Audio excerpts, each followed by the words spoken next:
UFC flyweight champion Valentina Shevchenko, in a recent interview with MMA Junkie's Mike Bond, mentioned a few possible future opponents in 2023. Some fellow flyweights were mentioned, but she also was asked about fellow champions Amanda Nunes and Zhang Weili. If you were the matchmaker, who would you book to get the next crack at Bullet? Fada, we're all ears.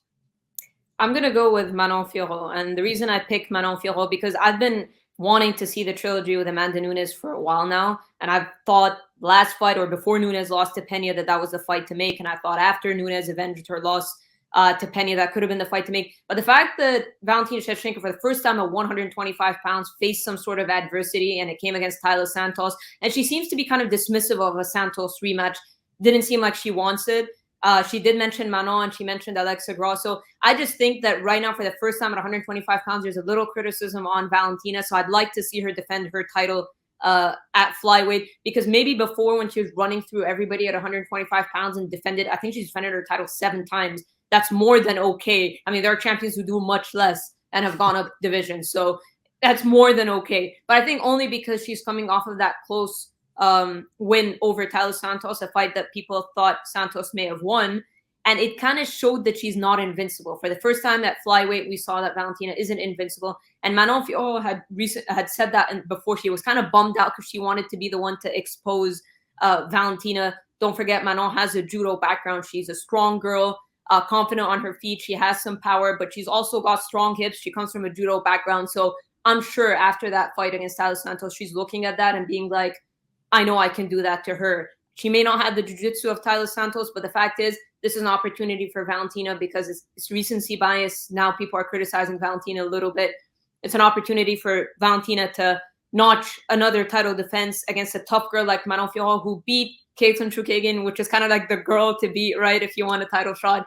Not to call her gatekeeper. I mean, Caitlin herself was asked about that, but she did beat Caitlin Chukagian. She's unbeaten in the UFC. And yeah, I think Manon has earned her title shot. And if Valentina can beat Manon, then let's talk about a trilogy with Amanda Nunes, or even if Zhang Weili wants to move up. But right now, I think after that close fight with Taila Santos and like her receiving a bit of criticism, good opportunity to knock off a prospect or a rising contender like Manon Fiorot, who's going to be a tough test.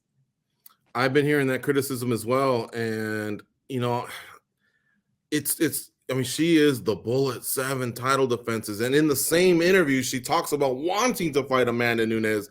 It doesn't get any scarier than that, really. So to almost criticize her for maybe running from Santos, I don't know if MMA fans are maybe giving her a little bit too hard of a time there.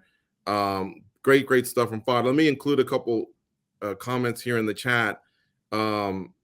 Brian Williams says Manon had surgery and will be out for a while. Do you know about that, Fada, by the way?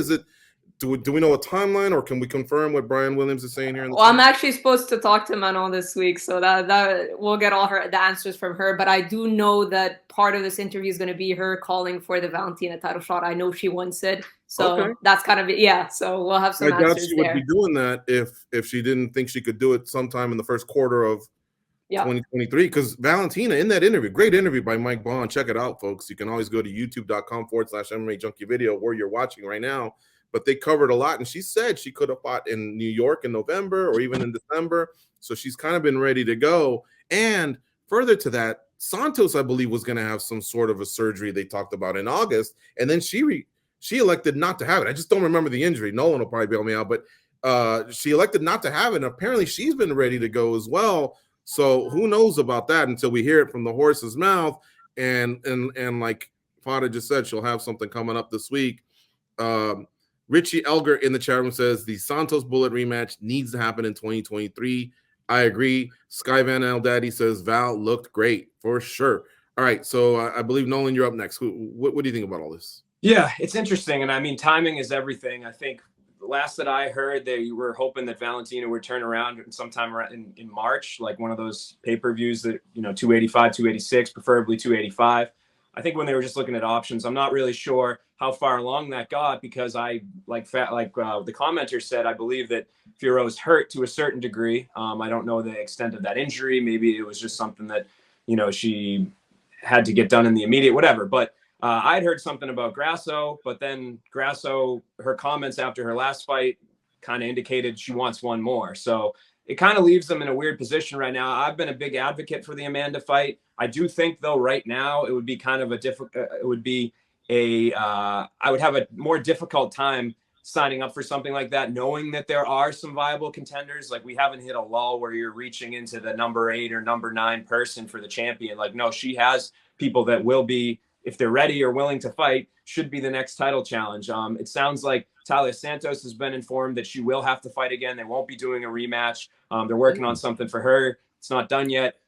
So it's kind of a weird mishmash right now. But I mean, if they could give, a little bit more time to Manon, that's where I would lean. I think Fiorot's done, I can't pronounce it as well as Farah, her name as well as Farah, but I think she deserves the next shot. I think she's promotable. She's from a region of the world that's not necessarily, doesn't have a million MMA fighters. So I think it's great to kind of build up the diversity and the international, get some more representation out there. I think that's the fight that should be next. It's just a matter of time. Plus, maybe she can pick up France in the process. They took an L yesterday. But I got an assist from Brian Williams. It was an orbital fracture. So she elected not to get the surgery. And good stuff there, Nolan. I did not know that it looks like she's now going to have to take another opponent. So that kind of phases her out of the Valentina Shevchenko sweepstakes. Enzo is saying, I'm a little upset how many times Valentina fights per year. She's always expressing she wants to fight. However, the UFC only gave her one fight. Man, I would say she's actually been one of the more active champions. What we've gotten away from in the last 15 years is champions just don't defend 3 times in a year anymore. And if they do, then they take like a little bit of a break. I think Kamaru Usman was one to do it. Izzy was pretty busy. But I don't know if I would say that Valentina has taken too much time off. She usually is in there when she needs to be. Goes, how about you? Who do you put the bullet against? I feel bad for Talia Santos because I feel like there's unfinished business there, and that needs to happen eventually. People need to talk more about that because that was a very close fight, man. When it comes to Valentina Shevchenko, I like to kind of think outside the box. You don't want to lose out on that third fight with Amanda Nunes, but at the same time, the only way you can sell it is for her to be that destructive force in the cage, and we didn't get that in the last fight. And even if you go on the other side of Amanda Nunes, that loss to Pena, even though she came back and avenged it, it kind of took away from the mystique and why we would need to do this third fight, right? So for that to happen, you need both of them to go back to being a destructive force of nature, right? So that doesn't mean you still can't do a little bit of a crossover. I kind of like Zhang Weili. I think that would be a fun fight. I think eventually it has to happen. I think it would kind of give everybody else a little bit more time to just become a bigger name, something that's going to make people want to tune in, right? Like there are some fighters that I do feel could be deserving of it, but they don't really get my appetite going.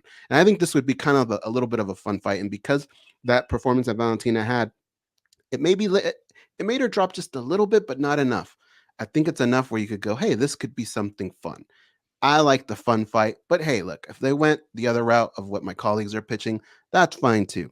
But I hope that Valentina Shevchenko at some point does do the rematch with Santos because I think she deserved it. She's got options. That's the one thing we are definitely sure of. And I just looked it up really quick. Valentina's fought 8 times since she won the title in December of 2018. So that's pretty much 2 times per year. Like I said, I stand by the fact that I think she's been one of the more active champions compared to what we've seen, in the past 10, 15 years from other champs.